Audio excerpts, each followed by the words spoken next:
खबरों में आगे बढ़ेंगे। एक और बड़ी खबर, जहां कार्यवाहक मुख्यमंत्री नायब सिंह सैनी की ताबड़तोड़ रैलियां आज होनी है। खबर ये कि सुबह 11 बजे बरवाला में विशाल चुनावी रैली का आयोजन होगा। दोपहर बाद फरीदाबाद के दौरे पर रहेंगे मुख्यमंत्री।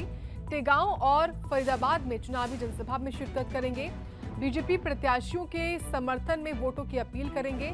टेगांव से बीजेपी उम्मीदवार राजेश नागर के लिए जनसभा है। शाम 4:30 बजे से टेगांव में ये जनसभा शुरू होगी।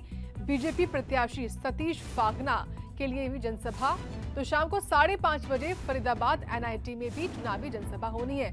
इस खबर पर विस्तार से जानकारी हासिल करेंगे। हमारे साथ हमारे सहयोगी दीपक गौतम फरीदाबाद से जुड़ चुके हैं लाइव।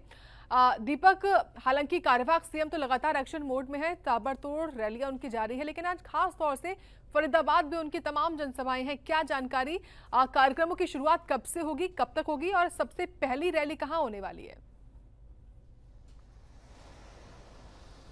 देखिए, बिल्कुल सही कहा आपने कि कार्यवाहक मुख्यमंत्री नायब सिंह सैनी इस समय ताबड़तोड़ रैलियां कर रहे हैं, लगातार एक्शन मोड में हैं। हरियाणा के तमाम जगहों पर आप देखेंगे कि कोई ना कोई दिन ऐसा होता है कि 2 से 3 रैलियां उनकी आमतौर पर देखने को मिलती हैं और लगातार बिल्कुल एक्शन मोड में नजर आ रहे हैं। इसी तरीके से आज फरीदाबाद का नंबर है, तो फरीदाबाद में 2 विधानसभाओं में मुख्यमंत्री पहुंचेंगे और यहाँ पर अगर हम बात करें तो टिगांव विधानसभा, जो पहली विधानसभा है, यहाँ के विधायक हैं राजेश नागर।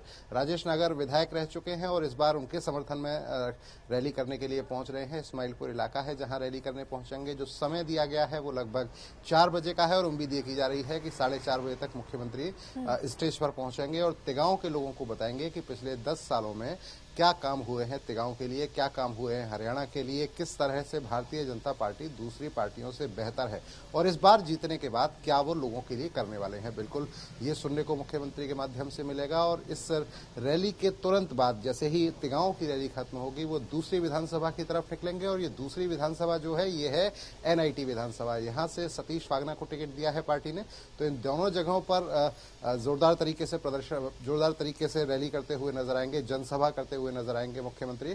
और अगर टिगांव विधानसभा सीट की हम बात करते हैं, पहले एनआईटी की कर लेते हैं। एनआईटी विधानसभा सीट की जब हम बात करते हैं तो एनआईटी से नया उम्मीदवार उतारा गया है सतीश फागना। इस सीट की, एनआईटी सीट की खास बात यह है कि 2009 में ये परिसीमन में बनी थी सीट, लेकिन अब तक यहाँ पर भारतीय जनता पार्टी का विधायक नहीं बना है और इसलिए बहुत कोशिश है पार्टी की कि यहाँ पर इस बार कमल खिल जाए और इसके लिए नए उम्मीदवार पर दाव लगाया गया है। सतीश फागना है, इनके पिता सीनियर डिप्टी मेयर रह चुके हैं। तो एनआईटी विधानसभा की कहानी है। अब बात करते हैं टिगांव की। टिगांव विधानसभा एक ऐसी विधानसभा जहां पर लगातार हम बात करें तो पिछली बार टिगांव से विधायक बने थे राजेश नागर, भारतीय जनता पार्टी से आते हैं और इसके यहाँ पर एक बड़ा जबरदस्त समीकरण देखने को मिलता है टिगांव की सीट पर कि इससे पहले जो कांग्रेस के उम्मीदवार थे ललित नागर, उनका टिकट पार्टी ने काट दिया था। तो पार्टी का टिकट काटने के बाद कांग्रेस की उम्मीदवार थे वो, और कांग्रेस ने जब उनका टिकट काटा तो वो इस समय निर्दलीय बनकर मैदान में है और कांग्रेस ने यहाँ पर जो मौका दिया है, एक युवा चेहरे को मौका दिया है, रोहित नागर नाम का चेहरा है जिसको मौका दिया गया है। तो ये सीट भी बड़ी दिलचस्प स्थिति में नजर आती है। राजेश नागर अपनी जीत को लेकर बेहद आश्वस्त नजर आते हैं और इसकी एकमात्र वजह ये कि वो कहते हैं कि उन्होंने अपने टाइम में बहुत काम यहाँ पर कराया है।